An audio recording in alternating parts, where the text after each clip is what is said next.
আমি করিমগঞ্জের শ্রীভূমি জেলার ডিসি সাহেবের সাথে এবং ইলেকশন অফিসারের সাথে আমি আলোচনা করেছি।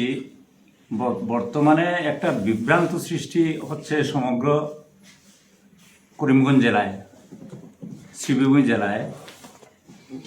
এসআর নিয়ে যেভাবে একটা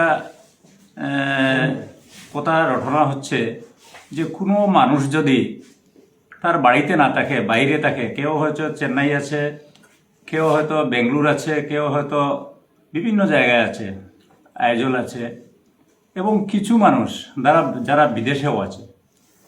তো কিছু কিছু বিএলও যারা অনেক ঘরে যারা এই এসআরের কাজ করছেন, তারা বলছেন যে যারা বিভিন্ন জায়গায় আছে তাদের নাম এই ভোটার লিস্টে সংযোজন হবে না।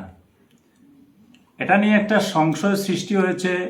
কেউ কেউ বলছেন এটা বিজেপি মুসলমান ভোট কাটার জন্য একটা চক্রান্ত শুরু করেছে। আদৌ সেটা ঠিক নয়। এবং কিছু কথা বলা হচ্ছে যে মুসলমান যারা এআরও, প্রায় 15 জন এআরওকে ডিসচার্জ করে হিন্দু এআরওকে দেওয়া হচ্ছে। তো আমি আলোচনা করে আজকে ডিসি সাহেবকে অনুরোধ করেছি যে আপনি একটা প্রেস মিট দিন। উনাদের সাথে আলোচনা অত্যন্ত ফলপ্রসূ হয়েছে। উনারা বলেছেন না, এ ধরনের কোনো ইনস্ট্রাকশন কোনো বিএলওকেও দেওয়া হয়নি, কোনো এআরওকেও দেওয়া হয়নি। এবং যে 15 জন মুসলমান ইয়ারকে সরিয়ে হিন্দু ইয়ারও দেওয়া হয়েছে, এটাও সঠিক নয়। কারণ যারা অব্যাহতি পেয়েছেন, কয়েকজন যারা কাজ করতে ঠিকমতো কাজ করতে পারছেন না, এতে হিন্দুও বাদ পড়ছেন, মুসলমানও বাদ পড়ছেন। সুতরাং হিন্দু মুসলমান করে যারা হিন্দু মুসলমান রাজনীতি করেন, তারা এটা প্রচার করছেন। আজকে আমি ডিসি সাহেবকে বলেছি এবং আমি ইলেকশন অফিসারকে বলেছি যে আপনারা প্রেস মিট দিন। ওনারা সুন্দরভাবে আজকে প্রেস মিট করে ওনারা একটা মেসেজ দিয়েছেন যে এ ধরনের কোনো ভোট কাটা হচ্ছে না, এদের ভোট কাটা হবে না, এরা থাকবে। কেউ হয়তো আমি আলোচনা করেছি যে কেউ হয়তো বিদেশে আছে, কিন্তু আদৌ সেখানের কোনো ভোটার নয়, সে পার্মানেন্টলি সে ট্রান্সফার হয়নি। এবং যারা হয়তো অন্যান্য প্রদেশে আছে ভারতবর্ষের, তারাও পার্মানেন্টলি এখান থেকে ট্রান্সফার হয়নি।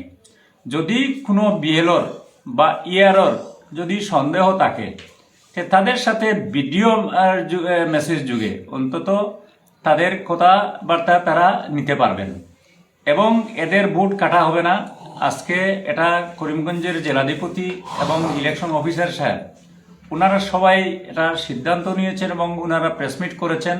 সুতরাং আমি অনুরোধ করব যে যারাই এই ধরনের বিভ্রান্ত ছড়িয়েছেন তারা এটার থেকে বিরত থাকুন। আর কোনো ভোট কাটা হবে না। কেউ বলছেন যে নর্থ করিমগঞ্জ থেকে 20,000 ভোট কাটা হবে, কেউ বলছেন অমুক কনস্টিটিউয়েন্সি থেকে মুসলমান ভোট কাটা হবে। সেটা আদৌ ঠিক নয়। সুতরাং অন্তত সঠিকভাবে সেই এসআরের কাজ সঠিকভাবে হবে। এবং কারো যদি কোনো সন্দেহ থাকে তাহলে করিমগঞ্জের জেলাধিপতি, করিমগঞ্জের ইলেকশন অফিসার ওনাদের সাথে যোগাযোগ করতে পারেন।